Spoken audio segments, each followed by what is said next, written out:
Jak víte, mluvil jsem s Markem Goberem, který, pokud si vzpomínám, tak dokonce i v našem rozhovoru zmínil, že právě vaše práce výrazně ovlivnila jeho chápání logických klamů. A tak bych chtěl začít právě u vaší vědecké kariéry v oblasti astrofyziky. Takže jste studoval astrofyziku a máte doktorát z teoretické fyziky, je to tak? Jaderná fyzika. Teoretická jaderná fyzika? Ano. A pak jste se dostal do fáze, kdy kolik let to vlastně bylo, než jste začal mít pocit, že je to marná snaha? Bylo by to tak správně? Ne, myslím, že během let na akademické půdě jsem do toho byl naplno zapojený, víte? A vlastně nemáte čas ověřovat, co vás učí, víte? Protože vždycky musíte přejít k další věci. Vždycky je tam tlak. Jak říkám, jste v podstatě na kolejích, jste v akademickém prostředí, jdete na další kurz, další věc, další zkoušku a tak dále. Ale některé věci byly zvláštní. Pamatuji si, že jsem si uvědomoval, že například v astrofyzice všechny ty čísla, která vám dávají jako vzdálenost k měsíci, průměr měsíce, průměr slunce, vzdálenost k Saturnu, vzdálenost ke všem těmto prostě obrovská čísla, která jsou těmi astrofyzikálními údaji. Vzpomínám si, že jsem si všiml, že neexistuje žádný způsob, jak je odvodit, žádný způsob, jak je změřit a žádný způsob, jak je ověřit. Správně. Byla nám prostě předložena, jakože je vypočítali vyšší autority. A víte, prostě to tak je. Jedna z věcí, které jsem na fyzice miloval, byla možnost začít s předpoklady a principy a skutečně z nich odvodit informace. Ale když přišlo na astrofyziku, tohle jste udělat nemohli. Takže věci jako hmotnost měsíce, řekněme, nebo hmotnost Saturnu, víte, prostě vám je předhodí tyto údaje, nebo to vzdálenost k této galaxii a podobně. Předhazují vám je, jako by to byly jisté hodnoty, ale ve skutečnosti neexistoval žádný způsob, jak je vypočítat, změřit nebo ověřit. Správně. Byly nám předány vyššími autoritami ve vesmírném světě, nebo jak to nazvat. Třeba NASA. Takže si pamatuju, že mi to přišlo trochu zvláštní, ale tehdy jsem vlastně neměl moc představu o rozsahu toho spiknutí. Během magisterského studia jsem přešel na teoretickou fyziku, takže první 2 roky jsem dělal astrofyziku a pak jsem se dostal ke kvantové fyzice. Když tedy říkají teoretická fyzika, většinou tím myslí kvantovou fyziku. A to mi přišlo velmi zajímavé, protože spousta věcí tam tak nějak odporuje běžné logice. Je to velmi exotické. Matematika je velmi vzrušující. Tohle všechno je ta nejmodernější matematika a podobné věci. Takže jsem se do toho pustil a pak jsem prostě chtěl pokračovat ve studiu po magisterském studiu, takže jsem hledal doktorské programy, abych mohl pokračovat a objevila se tato příležitost v jaderné fyzice. Jaderná fyzika je kvantová fyzika, ale je to jako aplikovaná na problém atomového jádra. Používáte matematiku kvantové fyziky, ale v podstatě modelujete atomy a jádra, což jsem vlastně dělal. Takže jsem psal počítačový kód pro simulaci jaderných reakcí a podobných věcí. A tak jsem to bral jako příležitost pokračovat v hlubším studiu kvantové fyziky a udělal jsem to. Trvalo mi to 4 roky, mělo to být 3, ale zabralo mi to o rok déle, než jsem všechno dokončil. A pak samozřejmě, když jsem promoval, už jsem toho měl docela dost. Byl jsem prostě, víte, bez peněz, měl jsem všechny ty dluhy a jen jsem chtěl najít práci a začít vydělávat peníze, jako to dělali moji přátelé. A trvalo mi 6 měsíců, než jsem potom našel práci, doktorát a opakované rozhovory s personálními agenturami a personalisty o tom, jak mi prostě chybí dovednosti, že jo. A jak všechna ta fyzika byla vlastně k ničemu, že ano. A byl jsem překvapený, protože jsem si myslel, že tohle je budoucnost. Myslel jsem si, že tohle bude pro zaměstnavatele cenná znalost, ale ve skutečnosti nebyla. Takže víte, nakonec jsem získal práci jako technický konzultant v IT konzultační firmě, kde jsem nedělal vůbec nic, co by souviselo s fyzikou, kterou jsem studoval. V podstatě jsem jen testoval čipové karty, víte, platební karty, bezkontaktní platební karty. To bylo v podstatě to, co jsem většinu času dělal. Takže ano, víte, trvalo to roky, než jsem se k tomu začal vracet s takovým probuzenějším a vyzrálejším pohledem a začal jsem se dívat na to, co mě vlastně učili. A začal jsem nacházet spoustu varovných signálů, prostě spoustu problémů, věcí, které nedávaly smysl a nikde na světě jsem vlastně neviděl, že by se tyto znalosti efektivně využívaly. V akademické sféře se to zdá být tak důležité, všichni o tom mluví a vyzdvihují to, lidé to studují, dostávají na to granty a podobně.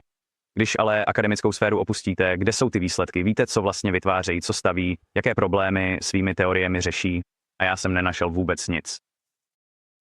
A ano, takže tohle, víte, byla to dlouhá cesta znovu se vracet ke všem těm vědám, které se učí. Ale došlo to do bodu, kdy to bylo tak jasné, že jsem o tom prostě musel napsat knihu. Věděl jsem, že to musím sepsat a prostě to všechno zveřejnit. Pro lidi, kteří si chtějí udělat vlastní názor, to je. Když mluvíš o té obrovské hmotnosti našeho měsíce, o hmotnosti slunce, o všech těch nepředstavitelných vesmírných vzdálenostech a všech těchto věcech, je pro mě vlastně docela snadné pochopit, jak může běžný laik prostě jen nekriticky přijmout to, co mu je předloženo. Protože je to skoro jako určitý druh naprosto nevědomého informačního zahlcení. Řekneš si, no a co? Jo, je to tak obrovské. Musíš vědět, že se tím ani nebudu zabývat, protože je tu ten pocit, je to skoro jako, no, vzdálenost měsíce je to skoro tak daleko, jak bys musel cestovat, abys vůbec pochopil, jak se k té rovnici dostat, víš? Ale to, co zjišťuju, podle mého názoru, je to určité specifické úzké hrdlo v našem kolektivním povědomí, stejně jako v tom mém vlastním, a jde o to, že je potom pro ně až neuvěřitelně snadné nás úplně zmást. Ale jak je to vůbec možné, že když všechny ty různé vědecké disciplíny, jako je třeba astrofyzika nebo kvantová fyzika a všechny ty další větší modality, když mají k dispozici takové rozsáhlé poznatky a tak, bezdůvodný základ, tyto věci nejsou vůbec ukotvené v žádné ověřitelné realitě. Jak je tedy vůbec možné, že dokážou tak snadno oklamat i ty lidi, kteří v tomto konkrétním oboru pracují tak zblízka, denně ho podrobně studují a doslova se na něj dívají z bezprostřední blízkosti? Chápeš, co tím myslím? Jo, víš, mám v knize takovou věžovou strukturu, že? Je to založené na babylonské věži, víš, takže jsou to předpoklady stavěné na dalších předpokladech. A jsme indoktrinováni už od velmi útlého věku, například s globem a atomy, že? Žijeme na rotujícím globu a všechno je tvořeno z atomů. Pamatuji si to. Myslím, že si ani nepamatuji život předtím, víš? To bylo jako jedna z prvních věcí, které se učíme. A víš, všechno je založené na tomhle předpokladu. Tohle zůstává úplně nespochybněné. Jsou to jako posvátné krávy, který nesmíš zpochybňovat. A rozhodně během všech mých univerzitních let mě nikdy nenapadlo to jakkoliv zpochybnit. Až v roce 2016 jsem se začal zajímat o skepticismus ohledně globu, o obsah týkající se placaté země a podobně. A to byl rok 2016, to je jako co? Jo, asi 11 let po mém doktorátu. Ale co mě na tom zaujalo, když jsem se do toho začal ponořovat, bylo, že jsem o tom vůbec nic nevěděl. Všechny ty věci, které takzvaní placatozemci dělali, všechna ta testování a měření, pozorování na dlouhé vzdálenosti, zpochybňování všech těch různých teorií a podobně. O ničem z toho jsem neměl ani tušení. A to jsem strávil 10 let ve fyzice, víte, a o ničem z toho jsem nevěděl. Nikdy mě ani nenapadlo něco z toho zpochybňovat. Takže mě opravdu překvapilo, že tito placatozemci byli, víte, velmi pečliví a v tom zkoumání toho, co tento svět vlastně je, byli dál než já, i když jsem tomu věnoval 10 let svého života, abych na to přišel, jaký je tento svět. A víte prostě, takže někdy kolem roku 2016 jsem začal chápat, že nežijí na obrovské rotující kouli. A že vesmír možná není miliony a miliony světelných let daleko, ale ve skutečnosti mohou být všechny hvězdy mnohem blíž. Ve skutečnosti si myslím, že jsou všechny ve stejné vzdálenosti. Víte, je to jako, myslím, že jsou všechny ve stejné vzdálenosti a není to moc daleko. Ale samozřejmě dřív jsem si myslel, že každá hvězda je v jiné vzdálenosti a že jsme v tom velkém otevřeném prázdnu. Takže ano, když jsem se tím začal zabývat, všechno se to začalo jakoby přibližovat, také ta nehybná povaha země. Už jsem si nedokázal obhájit víru, že se otáčím dokola. Prostě na to neexistuje žádný důkaz. A je to, víte, otáčení je opravdu extrémní stav a mělo by být také měřitelné, ale víte, není. Takže hodně z toho se začalo dít kolem roku 2016, ale pořád nemluvil jsem o tom veřejně, právně. Bylo to tak, že jsem se k tomu prostě nedokázal odhodlat. Myslel jsem si, že to pro mě bude konec. Víte, teď o tom mluvím veřejně, ale pořád jsem hledal, víte, prostě jsem pořád hledal důkazy a nacházel jsem stále více a více důvodů pochybovat o oficiální fyzice.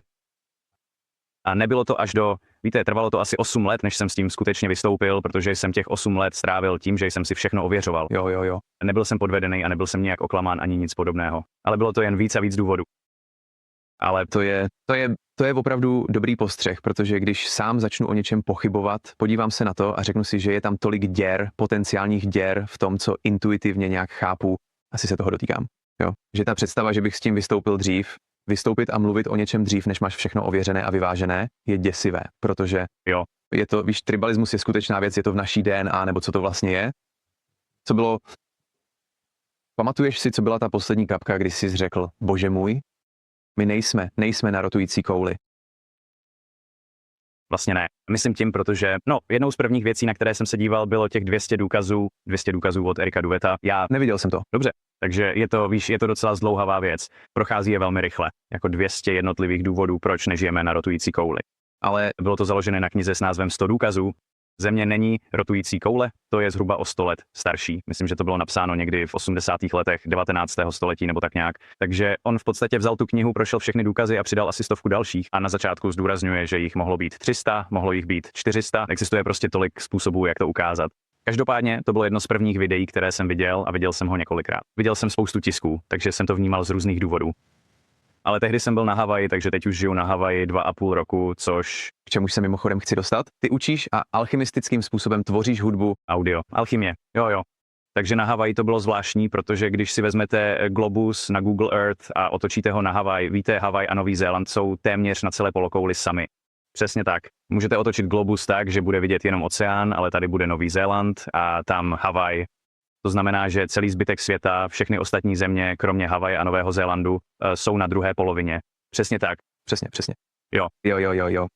To je fakt zvláštní. Opravdu, zamysli se nad tím, víš, byl jsem na tak odlehlém místě, že mělo celou polokouli světa jen pro Havaj a Nový Zéland. A někdy tenhle úhel země nevidíš na satelitních snímcích a podobně. Přesně tak. Ale tam to bylo přímo vidět na Google Earth a víš, člověk nad tím začne přemýšlet, jakože, protože pokud bychom byli na kouli, tak to znamená, že všechno ostatní na světě je pod tebou. Všechno. Víš, nejen Australané. Jo. Přesně. Ale každá jiná země je pod tebou, protože jsi na vrcholu koule, ať si kdekoliv jsi na vrcholu koule. Všechno ostatní je dolů a pryč. Dolů a pryč. Jo. A upřímně tohle bylo čím dál těžší zpracovat. Jako ta představa, že všichni, víš, pro každého je nahoře něco jiného. Přesně tak. Protože každý jste na jiné straně koule pod jiným úhlem, takže pro tebe je nahoře něco jiného než pro mě a tak podobně. Ale jedním ze základních principů alchymie je jak nahoře, tak dole, že jo. Je to ta myšlenka, že existuje nahoře a dole a to v realitě ploché roviny. Nahoře je stejné pro všechny, dole je stejné pro všechny, ale na kouli má každý jiné nahoře a jiné dole. Všichni jsou natočeni jiným směrem, mají jinou orientaci. A prostě víš, jen když se podíváš na důkazy, ta koule začala vypadat čím dál méně pravděpodobně a čím dál víc směšně. Nemluvě o tom, jak může oceán vlastně držet na kouli, když se otáčí. To je další aspekt toho, jak nahoře, tak dole. To je bod, který jsem chtěl. Velká otázka, kterou jsem pro tebe měl, byla, když se díváš na alchymii, když o alchymii diskutuješ, je tu ten velmi, řekl bych, materialistický pohled. Ne, když se na to díváš, upravuji své tvrzení. Moje otázka. Pokud jde o pojetí alchymie, existuje velmi materialistická představa, že jde o přeměnu olova ve zlato, základních kovů na vzácné kovy. Takže když se díváš na alchymii, když o alchymii mluvíš o doslovné, i když to není úplně přesné slovo, ale o fyzické transmutaci materiálu v jiný materiál? Nebo mluvíš o jemnějších, více vytříbených energiích reality a jejich přeměně? Protože to je takový ten skok, který lidé dělají. Buď stojíš na jedné nebo na druhé straně. Máš ten pocit? Jo. Takže ta věc s přeměnou olova ve zlato je symbolická a já věřím, že je to možné, ale protože to vlastně alchymisty moc nezajímalo. Víš, je tu jedno rčení. Naše zlato není to obyčejné zlato.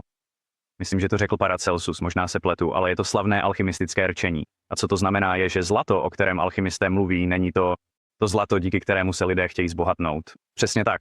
Je to tak, že zlato je symbolem dokonalosti. Přesně tak. Takže je to spojeno se sluncem. Říká se, že zlato je kov, který odpovídá slunci. Slunce je nejdokonalejší z nebeských těles. A proto je zlato nejdokonalejším z kovů. Ale olovo je základní kov. Nemá lesk, že? Není lesklé. Nemá krásnou barvu. Není moc vodivé. Všechny ty vlastnosti, které byste od dobrého kovu chtěli, olovo nemá. Takže se říká, že olovo je jako nejnižší stav. Ale tato transmutace platí to také třeba pro tvorbu umění. Takže začínáte jen s plátnem a nějakými barvami, řekněme, že? V podstatě máte jen nějaké materiály, surové materiály. A pak během procesu malování vytvoříte třeba neocenitelné umělecké dílo nebo třeba hudbu. Začnete prostě s čímkoliv, s hromadou hrnců a pánví a mikrofonem. A než se nadějete, máte hitovou píseň, že? Jen tím, že projdete sérii procesů. Věci jako umění jsou teď vlastně cennější než zlato, protože mají podobnost se zlatem v tom, že září. Mají svůj lesk a jsou svým způsobem jakoby neporušitelné. Jako třeba hudba, jakmile je nahraná a distribuovaná, je to hotové. Už s tím vlastně nic neuděláte. Je to tam, víte, je to jako veřejný záznam. Ale druhým aspektem transmutace je osobní rozvoj. Takže často, když mluví o proměně olova ve zlato, mají na mysli proměnu olověného člověka, že? Někoho, kdo je třeba zlomený, potřebuje uzdravení. Víte, potřebujete osobní práci, která je jako proměna olova ve zlato, tedy v moudrého člověka, že? Nebo také proměna blázna v moudrého člověka je vlastně také olovo ve zlato. Vidíte, je to symbolika všech možných proměn. Ale lidé, kteří se staví proti alchymii, se to snaží vykreslit tak, že jde jen o rychlé zbohatnutí. Ale jak se říká, naše zlato není to obyčejné zlato? To přece nebyl celý smysl, ale byli i alchymisté, kteří opravdu chtěli jen rychle zbohatnout. A těm se říkalo nafukovači, protože prostě jen nafukovali. Dali by olovo do kotlíku a pak by do něj foukali a foukali, jak jen mohli, aby se ho pokusili proměnit ve zlato, že? Ale nikdy by vlastně nic krásného nevytvořili. Víte, nikdy by si nepřečetli žádné knihy, nikdy by nic nepostavili, nikdy by nikoho nevyléčili. Jediné, co dělají, je, že foukají horký vzduch, aby se pokusili udělat zlato a nafukují sami sebe, víte? Takže ano, kolem toho existuje celá tradice. Ale ano, byli tu tito falešní alchymisté, kteří ve skutečnosti nerozuměli pravé alchymii a jen se snažili vydělat peníze a zbohatnout, na rozdíl od těch, kteří na sobě skutečně pracovali a tvořili umělecká díla a podobně. A pokud jde o využití 4 živlů v procesu tvoření, když jste se v knize dostal k této části, mám své... Moje rodina, například můj dědeček, byl svým způsobem rockový hudebník. Můj strýc byl hudebník. Žáji, můj bratr má ten hudební talent a něco z toho je i ve mně, ale nikdy to pro mě nebylo úplně ono. Já kreslím a věnuji se jiným druhům vizuálního umění, ale hudba mi nikdy moc nedávala smysl, takže jsem si umělce nechal spíš na později. Ale když jste popisoval způsob, jakým různé aspekty tvorby písně se vzájemně prolínají a odpovídají různým prvkům a nikdy mi to v životě nedávalo větší smysl, můžeš to trochu rozvést? Jo? To rád slyším, jo. No, můžeš se podívat na prvky v hudbě, které jsem vlastně rozčlenil podle jejich frekvence. Takže například rytmus je nejpomalejší frekvence v hudbě. To, čemu říkáš BPM, že? Je to jako tempo hudby, což je ta nejpomalejší frekvence a to odpovídá zemi. A je to velmi zemité, rytmus je opravdu zemský. Přesně tak. Boucháš třeba do hrnců, pánví, kožených blan a všeho možného s bicími a podobně. Je to také ta nejpomalejší frekvence. A pak máš basu, která tak nějak plyne mezi rytmem, jakoby to všechno spojuje dohromady. A basa odpovídá vodě, protože je to vlastně emoce. Voda jsou vody těla, jsou to emoce těla. A basa vytváří emoce tím, že rozvibrovává tekutiny v těle. A když z hudby basu odstraníš, tak vlastně zcela ztratí svůj emocionální náboj. Když hudba bez basových frekvencí tě prostě nedojme k slzám, to prostě není ani možné. Přesně tak, zní to prostě moc plechově. Prostě ti to zamotá hlavu, ale když tam ta basová frekvence je, opravdu tě to dojme. Samozřejmě je tu také harmonie, harmonie je, když zpíváš nad basou, takže harmonie je jako následování basy vyššími tóny. A opět je to velmi emotivní, že? Harmonie vyvolávají v těle silné emocionální pocity. Takže pak tu máme vzduch hudby. Vzduch tedy odpovídá mentální a komunikační rovině, protože vzduch je médiem komunikace. A samozřejmě velkou součástí hudby je komunikace, kde máme texty. A v hudbě, kde texty nejsou, je obvykle hlavní nástroj, který tak trochu zastupuje roli lidského hlasu, ať už je to sólová kytara, saxofon nebo něco podobného. A melodie. Melodie vlastně vycházejí z toho, jak mluvíme. Když posloucháte výšku mého hlasu, stoupá a klesá. Víte, je to takové, melodie je odrazem toho, jak mluvíme a komunikujeme. Takže melodická stránka odpovídá elementu vzduchu a pak je tu element ohně. No, element ohně je vlastně dynamika, barva hudby. Přesně tak. Takže jak moc je to žhavé? V hudbě používáme tyto pojmy horký a studený nebo suchý a mokrý. A když je něco horké, je to velmi ohnivé. Má to spoustu harmonických tónů. Je to hlasité a velmi dynamické. Tak jsem je takto rozdělil, víte, zabýváme se tím pak mnohem podrobněji. Ale pak jsou tu i další aspekty, jako jsou planety a čakry. Máte 7 planet a 7 čaker, například Venuši a Mars. Takže Venuše a Mars mají své vlastní souvislosti. Venuše je bohyně krásy a lásky a víte, plození, takové věci. Vodní, že? Jo. A Mars je bůh války. Je to jako destruktivní a tak dále. Oheň. Jo. A tak jsem si všiml, že ve filmech je to tak, že filmy vždycky mají trochu války, trochu akce a trochu romantiky. A když si poslechnete, jak odlišná je hudba pro akční scénu oproti romantické scéně. Přesně tak. Akční scény mají třeba dunivé bubny. Víte, jako dunivé bubny a basy, což je takové marťanské. Nebo pochodová hudba jako vojenská hudba. A pak, když jsou romantické scény, je to všechno jemné, dlouhé smyčce, dlouhé tóny, povznášející a emotivní a takové věci, které vás třeba rozpláčou nebo něco podobného.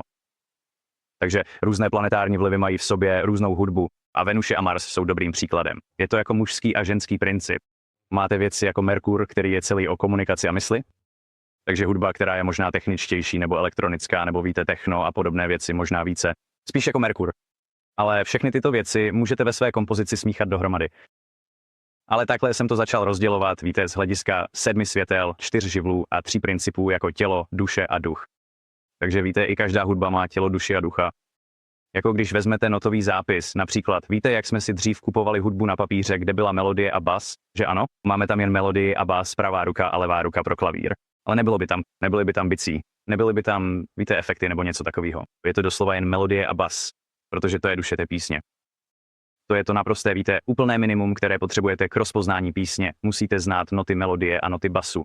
Ale vlastně existuje spousta různých způsobů, jak to můžete vyjádřit. Víte, můžete to udělat s bicími, bez bicích, s textem, bez textu.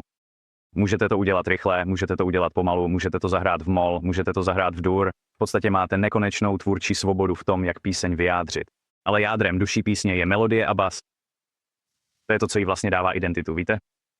Takže jo, já prostě, když jsem se původně začal zabývat alchymii, myslím tím, že na první pohled to vypadá, že se mluví o chemii, ale jako hudební producent byl jsem jako my, všechno. To všechno platí i pro hudební produkci. A vlastně hudební produkce je velmi, víte, hudební studio je hodně podobné chemické laboratoři, že? Máte tu všechna ta zařízení, víte, která jsou všechna přijímají vstupy a výstupy, že? Takže vkládáte energii, pak tu energii manipulujete, měníte ji, čistíte ji. Obvykle ji můžete čistit nebo ji naopak znečišťovat, dělat ji méně čistou, třeba pomocí zkreslení a podobných věcí. Ale vždycky berete energii, měníte ji a posíláte ji ven. A máte tu všechny ty stroje, které hrají různé role. A začínám si uvědomovat, že to je vlastně jako chemie, ale je to zvuková chemie. A tak jsem přišel s pojmem audioalchymie, což znamenalo tvořit hudbu alchymistickým způsobem, abychom lépe pochopili alchymii, zatímco zároveň tvoříme hudbu. Jo, strávil jsem tím hodně času, protože byl jsem hercem 16 let a vím, že jsme si v Living moc nepopovídali. Svobodně. Byl jsi v něčem, co... Vím, že já... Hrál jsem v Sousedé a Home and Away. Ty byl jsi v Sousedech? Jo. Já jsem na to koukal, když jsem byl dítě, dávali to každý den v týdnu v 5:30, takže to bylo vždycky po večeři, víš, prostě si sedl a koukal, jo. Jo. Natáčení pryč. Takže to byly asi 2 nejvýraznější věci, které jsem udělal. Ale během toho, jak jsem se naplno věnoval svému řemeslu, a také jsem studoval hermetiku, začal jsem se tehdy velmi podrobně dívat na úplně každý aspekt své vlastní osobnosti. A v textu od Franze Bardona, o kterém jsme spolu před malou chvílí krátce hovořili, se popisuje takzvané zrcadlo černé a také bílé lidské duše. A když pak pozorně sledujete naprosto všechny své vnitřní osobnostní rysy, tak trochu je tam určitý návod, ale tak nějak intuitivně cítíš, z jakého živlu ten osobnostní rys, ten projev pochází, kde má svůj původ, v jakém živlu vzniká. A opravdu to vyžaduje jen rozjímání a pohled na, řekl bych, zákon analogie a jasně vidíš hněv, ostrost, električnost, oheň. Mezi těmito dvěma je jasná souvislost. Někdy si ale řekneš, tím si nejsem úplně jistý. Může to být země, může to být voda. Ať už jde o negativní tělo živlů, nebo o negativní aspekty živlů, nebo spíš tedy, řekněme, o magnetickou rozkladnou stránku živlů oproti ohni a vzduchu. Když se na věci začneš dívat tímto způsobem a rozšíříš svůj pohled, začneš si klást otázku, kde by to mohlo být, kde by to mohlo odpovídat. To, co říkáš, dává naprostý smysl, protože všechno ve stvoření se zdá mít nějaký původ, jako jak nahoře. Tak dole všechno je odrazem všeho ostatního. A kam jsem tím vlastně směřoval? No, mohl bych do toho vstoupit s něčím. Prosím, jo. Takže, jak jsme sami řekli, všechny látky obsahují 4 živly v různých poměrech, že ano? Takže 4 živly si na jedné úrovni můžeme představit jako látky, jako je země, voda, vzduch, to je celkem zřejmé. Ale i v rámci těchto látek existuje určitá kvalita.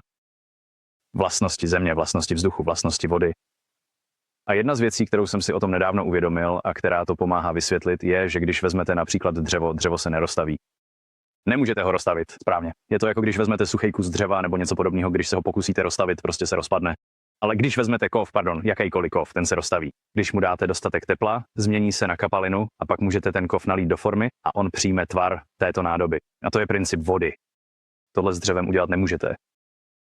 A to proto, že dřevo ve své suché podobě rozhodně nemá ve svém elementárním složení žádnou vodu. Má zemi, samozřejmě má vzduch, protože v něm jsou díry a podobně, má oheň, protože je to palivo, je hořlavé, správně. Může se proměnit v oheň, ale kov se při zahřátí změní na kapalinu. A to proto, že kov má ve svém složení také vodu, stejně jako oheň, zemi a vzduch. A my jsme na tom podobně. Je to, jako bychom v sobě měli všechny 4 elementy v různých poměrech. A naše duše, jako podpis naší duše, bude mít určité množství ohně, určité množství vzduchu, určité množství vody a země. A jak říkáš, každý z těchto elementů má také 2 polarity. Mají tvořivou a destruktivní. Takže oheň, samozřejmě potřebujeme světlo pro život, ale může nás také spálit a zničit. Voda, víš, potřebujeme ji pít, jsme z vody stvořeni, ale může nás utopit. Může, víš, způsobit tsunami a všechny nás smést. A to samý platí pro zemi a vzduch, že? Jsou nezbytné pro život, ale mají také svou odvrácenou stranu, kdy tě mohou úplně zničit. Takže tuto polaritu máme i v sobě. Právě proto je to tak. Lidé, často jsme plní rozporů. Nesouzníme úplně se vším, protože v sobě máme tyto různé elementy, tuto různou rovnováhu věcí. A můžeme mít, ano, jeden názor, který je v rozporu s jiným, protože v sobě máme tuto konstituci, kterou jsme možná ještě plně nepochopili, nebo s ní nejsme plně v souladu. Takže ano, myslím, že je to stejné i s čakrami, že jo, čakry nejsou. Není to tak, že by byla ohnivá čakra, vzdušná čakra, zemská čakra, že jo. Je to tak, že každá čakra má v sobě určitý podíl 4 elementů a ten se může u každého člověka lišit. Myslím, že to, kam jsem vlastně směřoval předtím, a děkuji, že jsi mi to připomněl, bylo, že pro kohokoliv, kdo to poslouchá a nedává mu to smysl, je to prostě tak. Je to o zamyšlení se nad povahou, řekněme. Pokud víte, protože jsme, myslím, hodně fyziologicky zaměření ve svém. Mnoho z našeho uvědomění je v této konkrétní fázi. Když se podíváme na kvalitu vzduchu, co to vlastně je, otevřenost, prostornost, rozlehlost, průhlednost, Jo. oheň, teplo. Když se podíváte Když se podíváte na to, jak se tento fyzický element projevuje, uvidíte a rozpoznáte, že zde existují určité odpovídající účinky. A to téměř alegorickým způsobem, které dávají smysl celému systému, o kterém mluvíte. Ano. Takže například sklo, že? Máme ho tady. Sklo bylo známo jako zmrzlý vzduch. Přesně tak, protože je průhledné. Vypadá téměř totožně jako vzduch, ale je to pevné, tvoří pevnou bariéru. A zároveň je to také kapalina, ale velmi, velmi viskózní kapalina. Přesně tak. Můžete slyšet, jak se mění v kapalinu, ale je to opravdu jakoby vrzala. Takže obsahuje jen velmi malé množství vody, ale má vysoký podíl vzduchu, protože vypadá přesně jako vzduch a má všechny vlastnosti vzduchu. Má také zemi, protože je pevné a křehké. Snadno se rozbije a praskne. Kdyby mělo více vody, bylo by ohebnější a pružnější jako větev na stromě. Přesně tak. Pokud je dřevo připojené ke stromu, je ohebné a pružné, protože jim proudí voda. Ale jakmile je odříznuté a mrtvé, dřevo už v sobě nemá žádnou vodu. Není úplně křehké a nedá se ohýbat nebo něco podobného. Takže protože ta tekutost a ohebnost je vlastností vody. Takže to nejsou jen látky. Jsou to vlastnosti a jsou obsažené ve všem. Chceš se vrátit k... Jak jsi to nazval? Nazval si to scientismus. Byl to scientismus. Scientismus, jo. Jo. Takže tohle bylo... 5 prvků scientismu. Jo. Takže scientismus, ten pojem jsem nevymyslel já, ale je to termín, který se objevil pro doslovnou víru ve vědecké teorie, kdy lidé v podstatě opustili veškeré náboženství, veškerou spiritualitu a přijali víru ve vědecké teorie jako náhradu. A je to pravda. Byl jsem tam, víš, já jsem to všechno opustil. Říkám, že jsem to opustil. Myslím tím, že jsem nebyl vychováván nijak zvlášť nábožensky. Moji rodiče jsou spíš ateisté nebo agnostici, takže víš, pocházím z takového prostředí. Ale víš, je to také známé jako materialismus. Správně. Což je, víš, materialismus je definován jako ten, kdo nevěří ve spirituální substance, že? Takže ta myšlenka je, že nic duchovního vůbec neexistuje, je jenom to materiální, co můžeme vidět, cítit a držet v rukou. A tak scientismus je vlastně založený na materialismu. A atom je teorií hmoty. Teorií o tom, z čeho se hmota skládá, jak vznikla, z čeho je na té nejzákladnější úrovni složená. Takže jsem si uvědomil, že skutečný atomismus, jak se tomu říká víra v atomy, je základem všech těchto vědeckých materialistických teorií. Celý scientismus je tedy založený na atomismu a vlastně jsem nikdy předtím neviděl, že by někdo zpochybňoval existenci atomů, než jsem to udělal já. Takže u ploché země bylo očividně stovky lidí, tisíce kanálů a všeho možného, co to zpochybňovalo a dělalo všechen ten výzkum. Takže jsem upřímně nikdy neměl nic nového, co bych k ploché zemi řekl. Prostě jsem si říkal, chápu to, víš, ale můj obor byla atomová fyzika a myslel jsem, že bych se mohl podívat na tohle. A pak jsem se začal ptát, jestli vůbec existuje nějaký důkaz, že atomy existují. Stejně jako u viru, že? Ačkoliv jsem tímhle už prošel z viry, hledal jsem důkaz, že viry existují nebo že byly izolovány a nemohl jsem ho najít. A tak jsem si řekl, co tedy atomy, protože atomy jsou asi milionkrát menší než virus. Takže když nemohou izolovat virus, mohou izolovat něco, co je milionkrát menší. A pak se říká, že částice jsou ještě asi milionkrát menší než atomy. A pak jsou tu ještě, teď říkají, že neutrony a fotony jsou tvořeny ještě menšími částicemi, jako jsou kvarky a podobně. A člověk se dostává na tak neuvěřitelně malé škály, že to je úplně mimo dosah lidských smyslů nebo dokonce i technologií. A tehdy jsem si uvědomil, že všechno, co jsem se kdy naučil o atomech a jádrech, bylo jen teoretické. Podíval jsem se na experimenty, o kterých nám říkali, že dokazují existenci těchto věcí a ty se prostě rozpadly. Víte, vůbec neobstály při bližším zkoumání. A nikdo je ani ve fyzice nijak nezkoumal, že? Všichni jsme tam jen seděli a poslouchali, že takhle to prostě je. Tenhle chlapík Rutherford udělal tenhle experiment a dokázal, že existuje jádro, blabla a tím to končí. Nikdo ten experiment od té doby neudělal. Nikdy se to nemusí ověřovat, nikdy se to nemusí zpochybňovat. Jeden člověk to udělal jednou a teď tomu všemu věříme. My na tom stavíme všechny naše předpoklady. Začal jsem se na to všechno dívat a říkal jsem si, to není, víte, to prostě nestačí. Víte, třeba Cavendishův experiment, který prý dokázal gravitaci. Víte, to bylo co před 300 lety nebo tak nějak. Tahle obrovská aparatura, téměř nemožné to zopakovat. Je to proslulé obtížné, víte, ultrasenzitivní zařízení, které vám může říct cokoliv. A teď máme věřit, že gravitace je skutečná jen na základě toho jednoho experimentu, který jeden člověk udělal před dávnou dobou. To je přesně ono. Víte, jako bychom to neviděli. Oni dělají tyto tvrzení na základě těchto jednotlivých experimentů z dávné minulosti a pak nevidíme, že by se opakovaly, vylepšovaly a stavilo se na nich dál.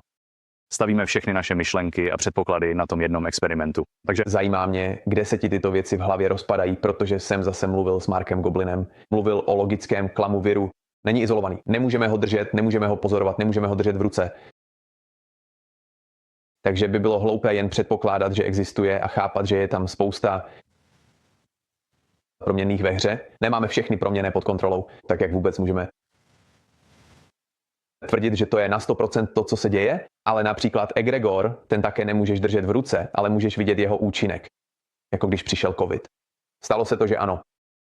Byl jsem já, Nat, moje žena a jeden z našich přátel, všichni jsme byli opravdu nemocní a bylo to asi to nejhorší. Nejhorší chřipka, jakou jsem kdy v životě měl. Takže když se na to podívám, říkám si, možná to nemůžeme držet v ruce nebo pozorovat, ale zažívám velmi výrazný účinek. Jak si to tedy v hlavě srovnáváš? Je to prostě nic? A vím, že jsi o tom mluvil. Tímto směrem vlastně mířím, protože mě zajímá psychogenní nemoc. jo, Můžeš nám to trochu rozebrat? jasně, jo. Taky jsem v roce 2020 opravdu onemocněl asi na 3 týdny a víš, bylo to intenzivní, ale zároveň jsem musel zvládat i veškerý ten psychický tlak z toho, co se tehdy dělo. A Nebylo pro mě tak neobvyklé onemocnět, protože jsem pravděpodobně onemocněl každý předchozí rok také s podobným, víš, tak každý rok nebo 2 možná. Takže každopádně, jo. Takže vlastně jsem opravdu hledal důkaz nakažlivosti správně. Tohle byla ta věc, která se prodávala, ta představa, že to byl nějaký tvor nebo částice. Původně to měl být tvor, ale pak začali říkat, že to není živé. Ale když jsem si to vyhledal, mělo to být údajně 5 milionů atomů v jednom schluku. Tak si to představ, ale takže tenhle tvor způsobuje nemoc tím, že nás na nějaké úrovni napadá naše buňky.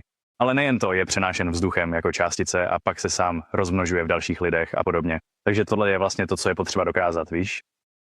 Pokud chceš alternativní vysvětlení, jak je možné, že lidé onemocní ve stejnou dobu, přikláním se k sympatické rezonanci. Nejjednodušší příklad je zívání, že? Když vidíš někoho zívat a sám začneš zívat taky. Ale v tomhle případě se to přece jen nestává vždycky, že? Když si třeba nabitý energií právě změl kávu, ráno vstáváš a vidíš někoho zívat, nemusíš nutně ten zívnutí chytit. Ale když jsi unavený a oni jsou unavení, je tam určitá sympatie, že? Protože jste oba ve stejném stavu bytí. Oba jste unavení, vidíš někoho zívat a pak zívneš taky, že? Nedochází tu k přenosu žádné fyzické částice mezi vámi, ale informace, signál, který si obdržel, dostal si od nich signál, že zívli a pak si zareagoval sympatickou reakcí. A tohle ukazují na ladičkách. Takže máš ladičku, obě jsou stejný. Jednu udeříš a ta druhá se začne chvět.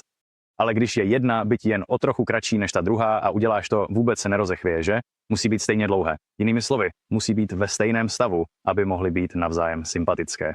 Pokud je o trochu kratší nebo delší, nebude rezonovat. takže může být na stejné rezonanci, ale je to jiná rezonance, protože je kratší? Ne, když je kratší, má jinou výšku tónu a nebude rezonovat. Dobře. Jo, takže jo, když je jedna třeba 432 a druhá 440. Jo, nebude tam žádná rezonance. Musí být stejně dlouhé, mít stejnou frekvenci, aby mohly rezonovat spolu. A víš, alchymisté často mluvili o sympatii. Věřili, že to byla skutečná přírodní síla. Obecněji řečeno, když mají 2 objekty nebo 2 bytosti podobný vnitřní stav, najdou mezi sebou sympatii. A podobně, když mají 2 bytosti úplně odlišný stav, že? Nebudou spolu soucítit. Dokonce budou vlastně stát v podstatě přímo proti sobě. Jo. Takže víš, a pak co se týče toho, proč podstupujeme tyto očistné procesy, chřipku, nachlazení, nebo jak tomu chceš říkat, je to vlastně všechno eliminace. Víš, je to eliminace a odpočinek. V podstatě si donucen odpočívat. Nemůžeš pokračovat ve své práci. Jsi příliš unavený, potíš se, máš horečky, teče ti z nosu, vykašláváš hleny nebo máš třeba průjem. Řekněme, že je to všechno eliminace. Vidím to tedy jako proces detoxikace.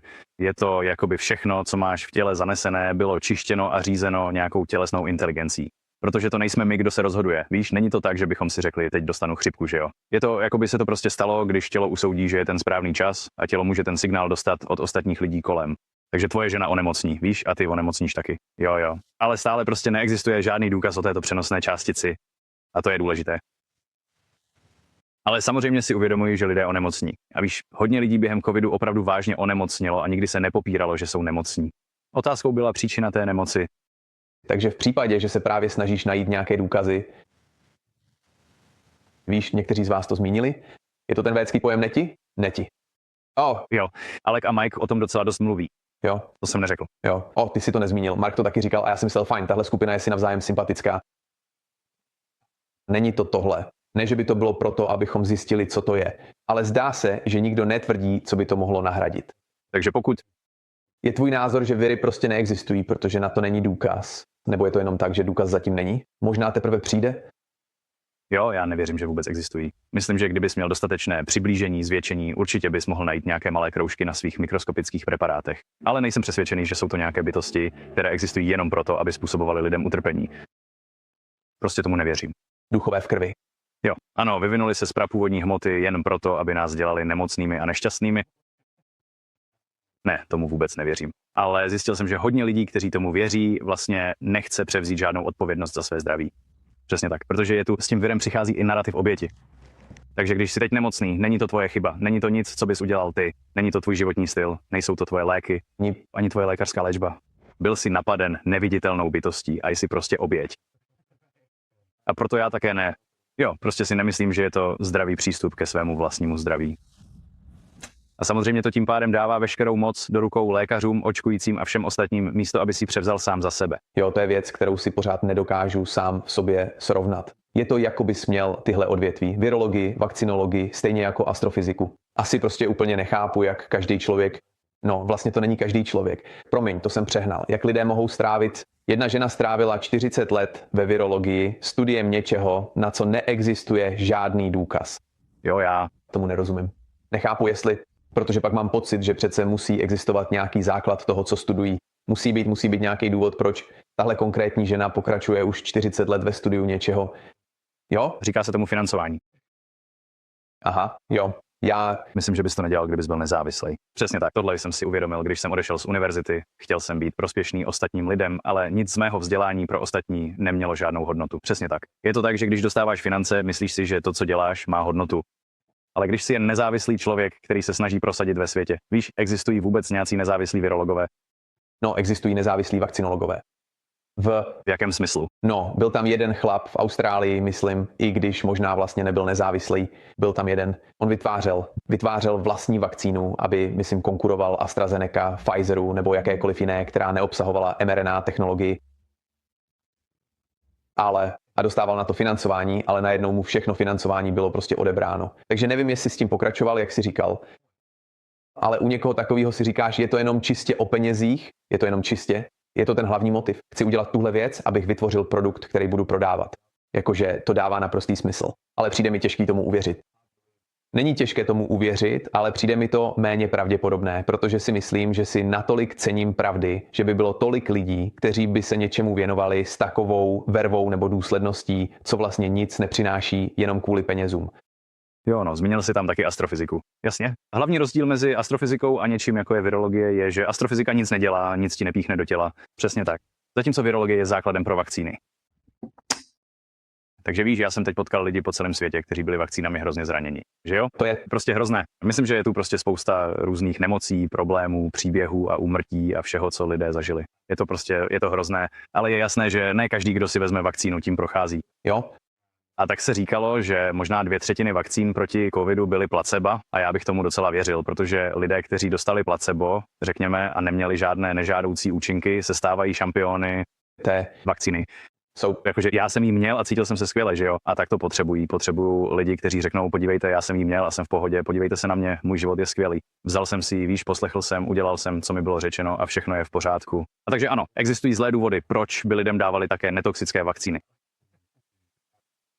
To udržuje celou tu věc v chodu. A víš, možná nechtějí zabít všechny. Víš, někteří lidé chodí a říkají, že nás chtějí všechny zabít a já si myslím, že nás všechny zabít nechtějí.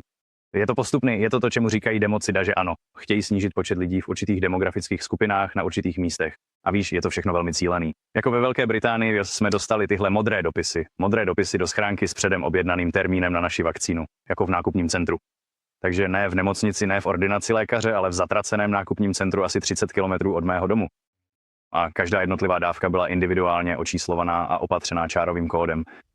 Dříve jsem pracoval s čipovými kartami, víš? Takže tomu rozumím, vím, o kolik dražší by bylo individuálně označit čárovým kódem a sériovým číslem každou dávku, než prostě poslat, řekněme, kýbl vakcíny do Británie a nechat doktory, ať si ji vezmou a dávkují. Že ano. Skutečnost, že každou dávku individuálně označili sériovým číslem, naznačuje, že každý dostával jinou dávku podle své demografie, věku nebo čehokoliv dalšího, řekněme. A samozřejmě o nás měli spoustu informací. Schromažďovali všechny naše zdravotní údaje, všechny online informace, které měli a všechno ostatní. To všechno měli ještě předtím, než to spustili. Takže bychom z veřejného hlediska nevěděli, kam každé sériové číslo směřuje, jestli to bylo víte, bla, bla, bla, bla, jde na placebo, bla, bla, bla, jde na něco jiného. Neměli bychom žádný způsob, jak to sledovat, že? Ne. Jo. Ale myslím, že byste každou dávku neoznačili individuálním sériovým číslem, pokud by nebyly individualizované. A pokud jsou individualizované, znamená to, že je to podle vašich údajů. Je to podle toho, co o vás vědí. Oni rozhodují, co je ve vaší záhadné injekci. jo. Takže jsme jim prostě zavolali a řekli, vyškrtněte nás ze seznamu, nechci s tím mít nic společného. A už nám nikdy neposlali další dopis, ale jiní lidé, které znám, to prostě ignorovali. A oni pak dostali další dopis o pár týdnů později a pak další a další. Oni vás prostě pořád otravují. Ale Můžete to odmítnout, prostě říct ne. jo, Tohle dělat nebudu, víš? jo, můj příběh zase, nevím, jestli jsme to řešili nebo ne, ale byl jsem v seriálu Home and Away. Mluvil jsem o tom už skoro v každém podcastu, takže se moc omlouvám. A když přišly ty povinné nařízení, řekl jsem ne. A když se mě lidé ptali proč, říkal jsem, že jsem zažil až příliš mnoho synchronicit v rámci svého vnímání, abych se vydal touto cestou. A tak jsem intuitivně začal jít opačným směrem. Ale nedokázal bych vám říct z hlediska statistik, proč jsem se rozhodl jít touto cestou. Takže si myslíš, že... Protože to zní jako dost vágní důvod pro rozhodování v této věci. To by asi ne, to chápu, jsem si jistý. Ale když se vcítíš do kolektivního vědomí, alespoň do toho, jak jsme dnes vedeni k tomu, abychom se rozhodovali, jaká jsou data, jaká jsou vlastně ta data, a ty si pak řekneš, no, ne všechno na světě se dá změřit, že? Tyto jemné vrstvy mentální aktivity a to, co se nachází za nimi, se zkrátka změřit nedají. Ale říkáš tím, že nemají žádnou platnost, co se týče jejich výkonu, jejich činnosti, jejich existence. Ale myslíš si, že lidé mají schopnost... Je vůbec možné rozlišit skutečnou a objektivní pravdu zcela bez jakýchkoliv statistik a podložených dat? To je dobrá otázka.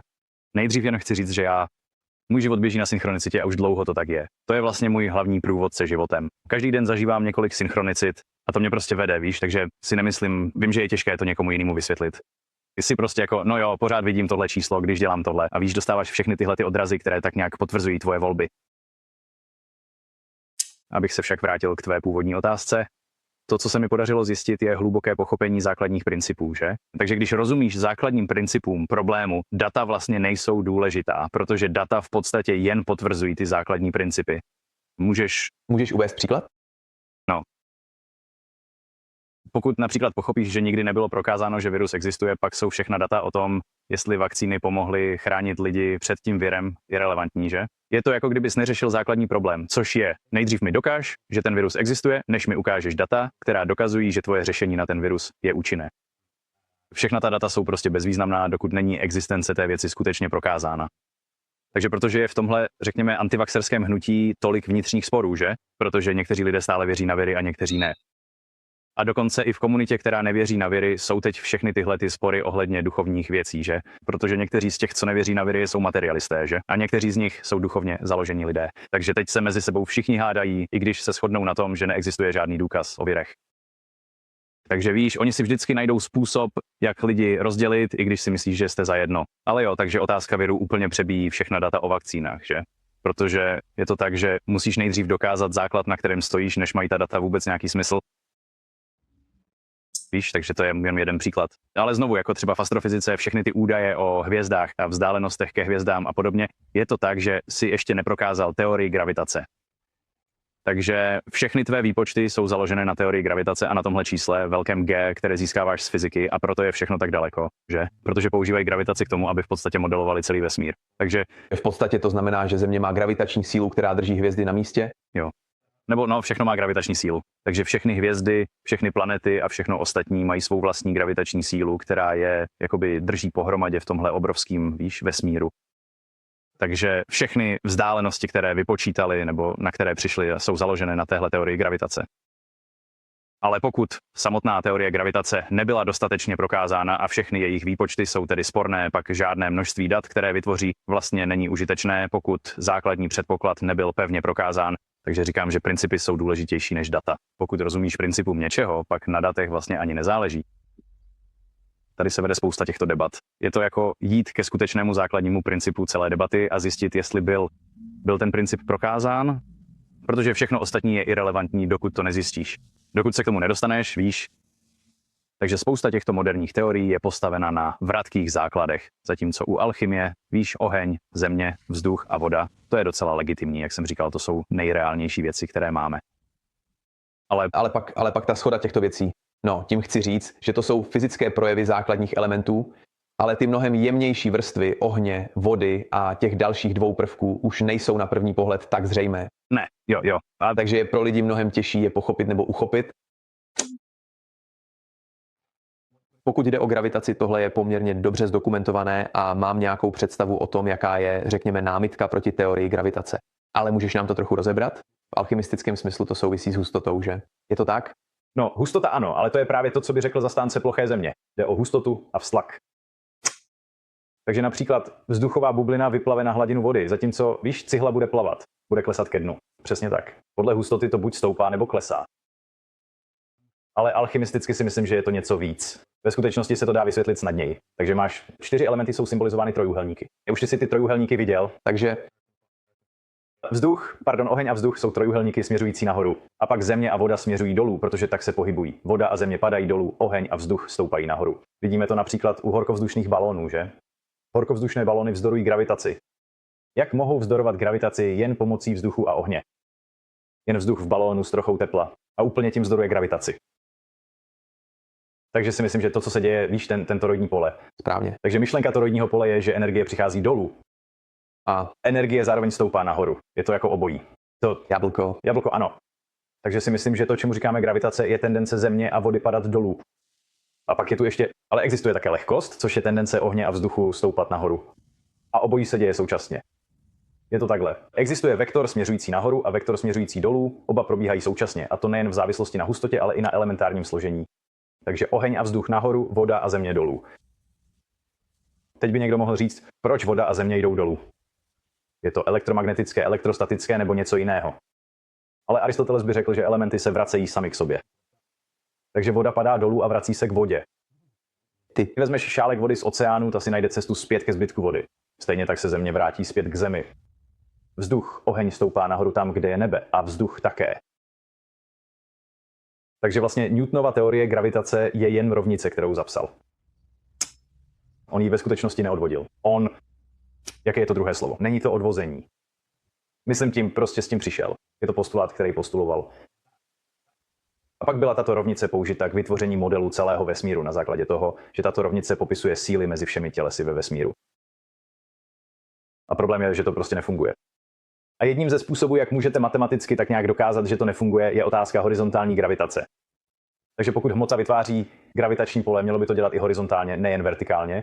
Takže řekněme, že stojíte vedle obrovské hory a opravdu velké hory nebo útesu, víte, který sahá hodně dozadu. Můžete zhruba odhadnout hmotnost hory, dosadit ji do gravitační rovnice a mělo by tam být měřitelné přitahování směrem k hoře. Samozřejmě, že přitažlivost směrem dolů bude silnější, protože pod vámi je více hmoty.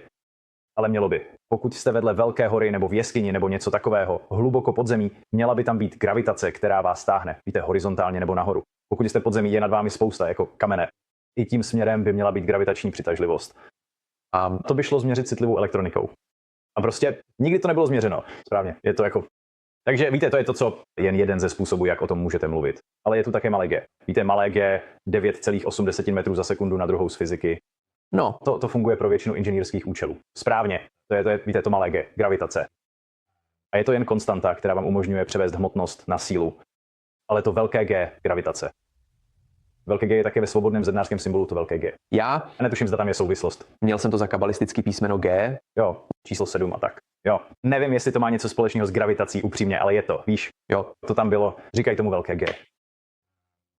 Tato rovnice se nepoužívá v žádných inženýrských aplikacích, používá se pouze pro modelování vesmíru. Takže v tom je rozdíl. Takže malé G funguje pro inženýrství, ale velké G se používá pro kosmické astrofyzikální výpočty. A pokud tato rovnice nebude plně potvrzena na 100%, pak naprosto všechny jejich dosavadní výpočty o celém vesmíru prostě přestanou platit. Takže když se nad tím zamyslíme. Takže když se díváš na celou tu věc, Takže máme konkrétní modality, jako je například astrologie v rámci hermetiky, kde existuje velmi úzké spojení s energetickými frekvencemi různých planet. Takže my a já oni mají hmatatelný účinek, že? Existuje vnímatelný účinek a často i opakovatelný účinek. Takže v tom, řekl bych, tradičním geocentrickém modelu, když se nad tím zamyslíme, jakým způsobem vlastně chápeme to, co jsou planety. A jsou skutečně považovány za objekty kulového tvaru, bez ohledu na to, co přesně v danou chvíli pozorujeme, nebo zda se naopak na nic nedíváme, protože můžeme vidět, že existuje určitá korelace a souvztažnost a využitelnost té konkrétní energie, té konkrétní frekvence. A můžeš to zmapovat třeba skrze něco jako astrologie je opravdu složitá otázka. Když se pak pozorně díváme na tuto celou modrou sféru, na to, co jsme dříve s úctou nazývali naší planetou Zemi, a začínáme si plně uvědomovat, že toroid je naprosto reálná záležitost. Je tato rovina plochá? Co jsou planety? Je tato rovina plochá? Kde jsme? Jo, jasně. Chápeš? Kde vlastně jsme? Jo, to je dobrá otázka. Víš, já vlastně nevím, co jsou planety a hvězdy a jsem s tím v pohodě. Dřív jsem si myslel, že vím, co jsou, víš. No. Když jsem věřil v astrofyziku a podobné věci, myslel jsem si, že tomu rozumím. Dělal jsem modul o vnitřní stavbě hvězd, 3měsíční kurz o tom, co je uvnitř hvězd. Takže jo, věděl jsem o nich všechno, přesně co jsou zač, jaké mají hvězdy vrstvy. Ty jsi borec. Ale pak když se začala zpochybňovat gravitace a spousta té fyziky, najednou se to všechno rozpadlo. A víš, když se podíváme, jediné, co víme, je, že jsou na obloze světla. Nevím, jestli mají hmotnost. Víš, to je něco, je to, jako bychom prostě předpokládali, že mají hmotnost, že jsou to obří kameny, nebo víš, že v sobě mají nějaký materiál, ale možná v sobě žádný materiál ani nemají, nevím. Ale co vím jistě je, že jsou to světla. A v alchymii je světlo oheň, element ohně, což je činitel proměny. Takže víme, že když na něco působíme teplem nebo světlem, začne se to proměňovat, pročistí se to, změní to svůj stav, víš, začne se něco dít. Je to, jako by oheň byl činitelem proměny. Takže věřím, že každé ze světel na obloze má na nás dole transformační účinek. A to je vlastně podstata astrologie. Dobře, takže o tom mluvíme, že planety, když jsou v určitých pozicích, mají určitý vliv na život. Když jsou v jiné pozici, mají jiný vliv. A já s tím vlastně pracuji čistě v těchto pojmech. Myslím tím třeba Slunce a Měsíc. No, Slunce je energeticky pozitivní, protože vyzařuje světlo ven, zatímco Měsíc je energeticky negativní, protože světlo přijímá. A můžete si to ověřit, protože Měsíc má chladné světlo. Víte o tom. Můžete změřit, že měsíční světlo je chladnější než stín. Takže když chcete, řekněme, když jste třeba pod úplníkem, a já jsem to udělal, když jsem byl na Havaji, ale řekněme, že jste pod úplníkem, který jasně svítí. Můžete být třeba ve stínu. Takže polovina vás je ve stínu, polovina pod Měsícem, prostě takhle, s polovinou ve stínu a polovinou pod Měsícem. A ucítíte, že měsíční světlo je chladné, je ledové, má v sobě ledové světlo, ale ve stínu je teplo. Na Slunci je to naopak. Přesně tak. Cítíte teplo Slunce, chlad ve stínu a také na Měsíc se můžete dívat přímo. Teďka, kdyby to bylo vyzařující světlo, jakékoliv světlo, na které se podíváte, víte oslní. Víte proudy světla vycházející ven. Vypadá to jako hvězda. Je to jakoby oslňovalo, ale když se podíváte na Měsíc, žádné paprsky z něj nevycházejí. Můžete se na něj dívat přímo. Dokonce můžete vidět, co je na něm a podobně. Kdyby Měsíc odrážel sluneční světlo jako obrovský reflektor, oslňoval by nás. Také by osvětloval celou oblohu, což Měsíc nedělá. Měsíc úplněk je obklopen černotou, plné Slunce je obklopeno modrou a bílou. A dokonce si všimnete, že když se podíváte na úplněk za mírně zatažené noci, osvětluje jen mraky přímo před sebou. To je ono. Mraky před Měsícem budou osvětlené. Všechny ostatní mraky na obloze osvětlené nejsou.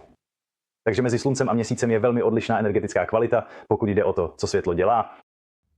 Ale nemohu říct, co to je. Nevím, jak na to odpovědět, co to vlastně je. Ale mohu mluvit o energii, pohybu a o tom, jak má transformační účinek. Slunce pomáhá věcem růst, Měsíc pomáhá věcem rozkládat se. Měsíc pomáhá rozkladu hníjící hmoty v zemi a podobných věcí. Zatímco Slunce pomáhá hmotě stoupat, růst vzhůru. Takže mají opačný účinek. A to je zdokumentovaná věc. Jo. Myslím, jo. Takže ano, například sázení podle Měsíce a podobně. Takže sázení podle měsíčních cyklů nebo dokonce stříhání vlasů podle měsíčních cyklů, vlasy pak porostou. Vlasy ti dorostou rychleji, když Měsíc dorůstá. Wow. A když ubývá a podobně. Takže farmáři o tomhle všem vědí. Takže jo. Slunce a Měsíc jsou v podstatě jako kladný a záporný pól baterie. A proto se přikláním k myšlence, že jde o elektromagnetické toroidní pole a že Slunce a Měsíc jsou jako hlavní póly.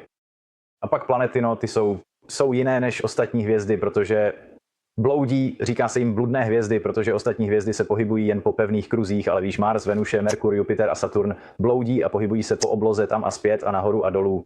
Přesně tak. A zatímco ostatní hvězdy jenom v pevných kruzích, takže mají jedinečné postavení.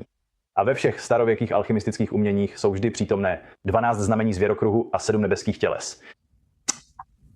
A to je základ astrologie, základ alchymie. A v podstatě byly tyto vědy zcela vyloučeny z moderního vědeckého vzdělávání. A víš, tohle je spiknutí, které sahá až do 17. století k jezuitům, římským katolíkům a podobně. Vytvořili tento nový učební plán, kterému říkali učení proti učení, což je v podstatě veškerá tato materialistická věda, silně matematické vědy, analytické, ale bez jakéhokoliv spojení s lidskou duší. A víš, já jsem ani nevěděl, co to duše je, člověče. Opravdu. Bylo to díky hudbě, že jsem se začal o duši učit, protože jsem si uvědomil, wow, spousta lidí zpívá o duši. Víš, co tím myslí?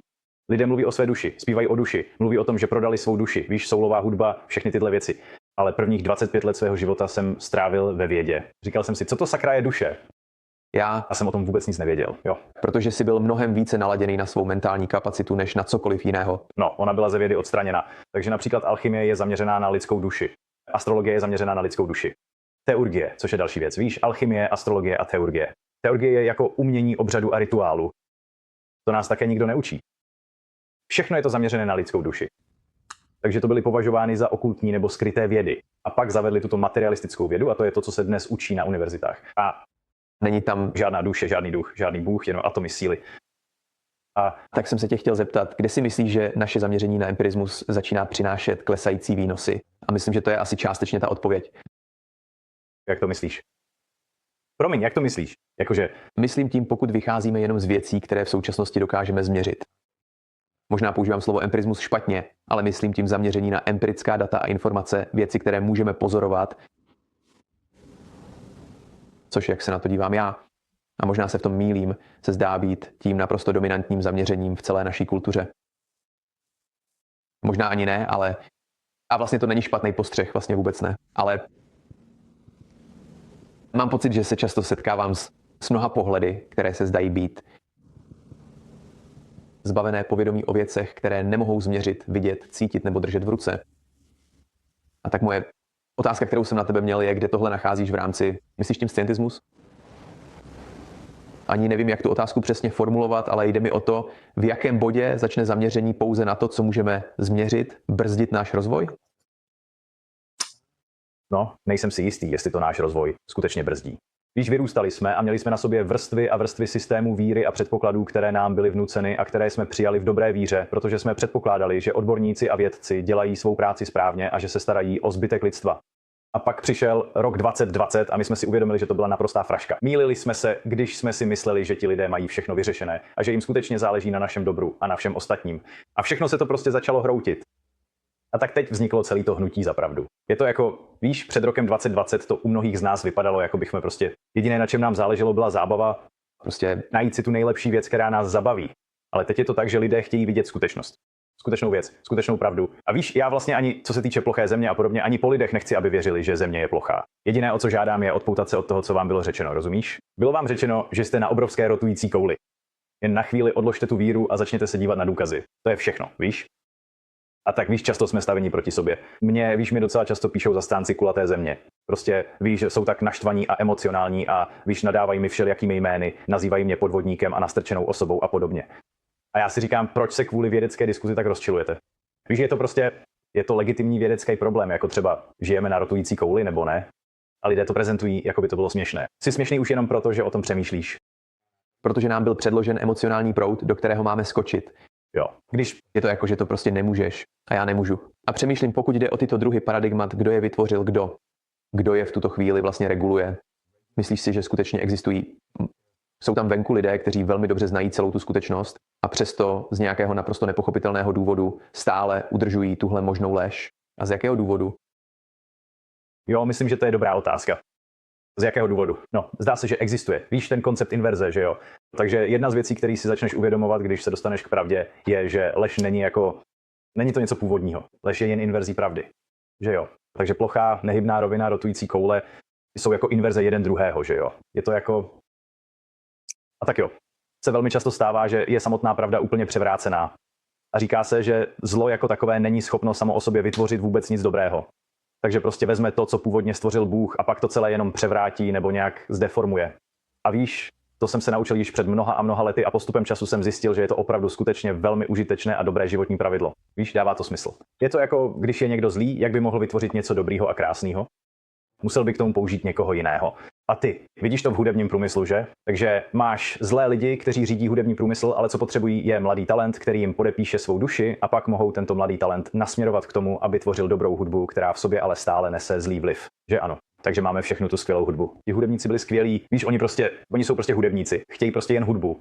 A podepsali smlouvu, protože jim bylo slíbeno, že budou moci dělat hudbu a budou úspěšní. Ale jsou řízeni zlými lidmi, kteří jim říkají, aby víc říkali tohle, dělali tamto a mluvili víc, víš, kvůli společenskému programování a všemu tomu okolo. Takže ano, teď vidím, že zlí lidé vlastně nedokážou vytvořit nic dobrého. A tak je to. Teď už mám lepší představu o tom, jestli něco pochází ze zlého zdroje nebo ne. A jak říkám, hodně hudby, televizních pořadů a všeho možného vypadají dobře, protože umělci byli dobří, že? Byli to dobří umělci, kteří byli využiti, ale režiséři, lidé, kteří je platili a víš, tak nějak, jo, celé to nastavení mělo zlý úmysl. Všiml jsi toho teď? Promiň, že tě přerušuji. Všiml jsi teď, když posloucháš moderní hudbu, že její skladba je ze své podstaty alchymicky destruktivní? No, to mi povídejte. Měl jsem na různých festivalech už docela dost děsivé zážitky, kdy někteří umělci prostě přišli a začali hrát něco, co bych mohl popsat vlastně jen jako čistou antihudbu. Jakoby vzali úplně všechna pravidla hudby a naprosto vědomě je do jednoho porušili, že ano. Ve svých skladbách. A mělo to opravdu velmi zvláštní účinek. Viděl jsem lidi, jak doslova utíkají z tanečního parketu, protože se té hudby tak báli. Jo, je to... Víš, dřív jsem si myslel, že existuje jen veselá hudba a temná hudba. Že jo? A temná hudba není nutně špatná, samozřejmě. Máme temné emoce. A některá temná hudba je úžasná. Je skvělá. Takže jsem si nemyslel, že temná je špatná a veselá je dobrá. Není to tak jednoduché. Je to spíš takový... Je to jako by hudba měla pravidla, co dělá hudbu dobrou. A když začneš ta pravidla porušovat, takže třeba netaneční rytmy, neharmonické tóny, víš, porušuješ pravidla harmonie, porušuješ pravidla rytmu, víš, všechny tyhle věci. A jsou umělci, kteří to dělají záměrně. A jo, říkám, viděl jsem lidi, jak doslova utíkají z tanečního parketu. Já sám jsem musel odejít, protože mi bylo špatně od žaludku. Ale zároveň tam na taneční parket přicházejí všelijací divní, temní lidé, aby... Člověče, viděl jsem fakt šílené věci, jako jo. Takže jo, myslím, že hudba je opravdu mocná a je to tak. Je zneužívána. A víš, hudební průmysl byl využíván k ovlivňování společnosti a všem těmhle věcem. Je to určitý druh magie, i když jsme jí neustále obklopeni. Hudba je prostě normální věc, ale může to být temná magie. Rozhodně. Ano, to je další věc, kde mě mé nastavení opravdu... Dělá mi to velmi těžké si představit, že existují lidé, kteří jsou od základu zlí, jakože to slyším pořád a nepopírám to. Ale co se týče reality v rámci mé zkušenosti, nikdy nikoho nevidím jako od základu zlého. Byl snad jen jeden okamžik v mém životě, kdy jsem venčil svého psa a najednou jsem si všiml, že je přede mnou něco. Podíval jsem se nahoru a ten chlap se na mě usmíval a můj pes, který je kavalír a tehdy byl ještě štěně, se na něj podíval a začal na něj štěkat. A říkám si, no, to se rozhodně něco stalo. A chápu, že podle definice existují negativní síly. Víš, máme tu pozitivní a negativní, ale vždycky jsem je vnímal spíš jako určité aspekty toho většího cyklu života nebo toho, v čem se nacházíme. Ale myslíš si, že existují, myslím tím, jak jsi říkal, každý člověk má určité složení prvků, má velmi specifické, jejich duše je složená z různých procent čehokoliv z toho spektra. Ale dospěl si, nechci přímo říct k závěru, ale k hlubšímu pochopení toho, že prostě existují lidé, kteří jsou už ze své samotné podstaty skutečně zlí. Jestli je to vrozené nebo ne, tím si nejsem jistý. Ale možná se vydali cestou, kde buď mají naprosto špatné představy, nebo byli ovládnuti a jejich mysl byla zlomena, třeba ve stylu MK Ultra a podobně. Ale víš, skrze alchymii vlastně věřím v doktrínu proměny. Věřím, že každý může být vyléčen a navrácen k dobru nebo víš, k normálnosti, ať už to znamená cokoliv. Bylo to ve tvé knize, kde jsi řekl, myslím, že ano, možná si řekl něco jako, že největší blázen se může stát největším svatým, nebo to bylo něco v tom smyslu? Jo, v jednom z těch uměleckých děl je věta, která říká, že i ten nejneschopnější člověk může se stát mudrcem a může být proměněn v mudrce. Přesně tak. Takže ano, inkontinent znamená neschopný ovládat svou nižší přirozenost, například své boje, řekněme, nebo své sexuální instinkty a podobně. A víš, tak to s lidmi často bývá. Je to, jakoby prostě následovali své impulzy, následovali své nižší impulzy, víš, sex, násilí, ať už je to cokoliv. A šli tak daleko po té cestě, že teďka mají tu hroznou minulost, která je teď prostě tíží. Jo? V náboženství máš pokání, že? A pokání vlastně v podstatě znamená jenom jedno. Uvědomíš si, že jsi šel špatnou cestou, otočíš se a jdeš opačným směrem, víš? A já jsem to musel udělat ve svém životě a vidím, jak to dělají i ostatní a opravdu v to věřím. A myslím si, že mnoho těchto lidí, kteří teďka promlouvají a dělají dobrou práci, činí pokání. Víš, prostě přijdeme na tento svět, děláme to, co si myslíme, že máme dělat, a pak se dostaneme tak daleko, že možná zažijeme probuzení a řekneme si, víš co, tohle jsem dělat neměl. To byla špatná věc. A pak se otočíš zpět a snažíš se to napravit. A věřím, že to je možný pro každýho. Víš, dokonce i pro Billa Gatese. Správně. O něm nevím. Ne, opravdu věřím, že je možné, aby se lidé probudili a řekli si, víš co, chci to napravit. Udělal jsem spoustu špatného a chci to napravit. Ale je to těžký. A v celém tomto světě, který se stále zdá být, řekl bych, že záměrně odstraňuje Boha z rovnice, ty vyšší aspekty, to dává smysl. Co jiného ti zbývá, než následovat to nižší? Nejsou žádné důsledky. Ano, jo. A to je právě ten materialismus, že? Proto mluvím tak agresivně proti materialismu, protože pokud věříš, že neexistuje nic jiného než hmota, pak ve světě není žádná vrozená morálka. A víš, to bylo i s Einsteinovou teorií relativity. Je to velmi složitá teorie, velmi matematická. Téměř nikdo jí nerozumí. Studoval jsem ji ve svém posledním ročníku na univerzitě. Ale když se na to všechno podíváš s odstupem, uvědomíš si, že je to vlastně jen morální relativismus. Přesně tak. Je to ta myšlenka, že všechno je relativní. Neexistuje žádné absolutní dobro, neexistuje žádné absolutní zlo. Víš, Bůh nemá žádný preference ohledně toho, co děláš, ať už děláš věci správně nebo špatně nebo cokoliv. V podstatě je správný a špatné to, co ty sám řekneš, že je. A to je právě relativismus. A Einsteinova teorie relativity je jen morální relativismus převlečený do matematického hávu, víš, kabátu. Zní to jako učebnicové přeintelektualizování situace, protože mám pocit alespoň ze své vlastní zkušenosti, že v sobě máme vnitřního moderátora toho, co je dobré a špatné. Není to nutně to, co ti rozum říká, že je správné nebo špatné, na základě opět relativních aspektů tvé zkušenosti. Ale hluboko uvnitř, pokud jsi napojený na svou vlastní duši, na to, jak se díky věcem cítíš, i na samotnou vodu, pak věřím, že se ten tvůj vnitřní kompas znovu probudí k životu. No jo, mluví se o srdci, že ano. Jak je srdce, víš, průvodcem, skutečným průvodcem. Ale mozek tě může třeba svést z cesty nebo tak něco. Jo, a prostě věnovat pozornost věcem, jako je synchronicita a tomu, co se ti v životě děje. Víš, třeba jsem si všiml ve svém životě, že když jsem sešel z cesty, věci se rychle zhoršily. Víš, začal jsem narážet na problémy a víš, ale když dělám věci správně, zažívám spoustu synchronicit a cítím se dobře, přicházejí nové příležitosti, víš, takže je to prostě tak. Jo, víš, takže pro mě je to prostě tak. A s hudbou jsem měl pocit, že mám velkou zodpovědnost, jako když stojím před davem a hraju jim hlasitou hudbu.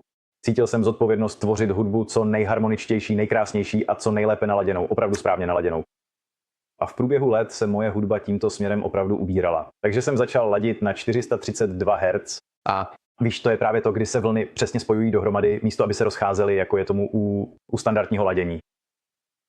A začal jsem tvořit hudbu melodičtější, harmoničtější, protože jsem si uvědomil tu zodpovědnost jako hudebník. Ale pak jsem viděl ostatní, kteří svou hudbu dělali čím dál víc zkreslenou, víc drsnou ale také třeba způsob, jakým mluví o davu. O davu mluví, jako by to byly jen kusy masa, že jo? Víš, mám pocit, že jim na jejich publiku vůbec nezáleželo. Přesně tak. Zatímco já jsem si říkal, ne, já musím převzít zodpovědnost za to, abych pro tyto lidi tvořil tu nejlepší možnou hudbu. Celé je to v podstatě o tom, že buď opravdu miluješ lidstvo a upřímně chceš být užitečný a vykonat pro ostatní něco skutečně dobrého, nebo prostě jen sobecky využíváš ostatní lidi pro své vlastní cíle, nebo pro cokoliv jiného. Takže měl jsem zajímavou zkušenost, když jsem sledoval tvé vystoupení na festivalu Living Free. Seděl jsem tam s jedním chlapíkem, který měl, není to žádný frajer, ale uvnitř v něm byla špína, taková vnitřní zanedbanost.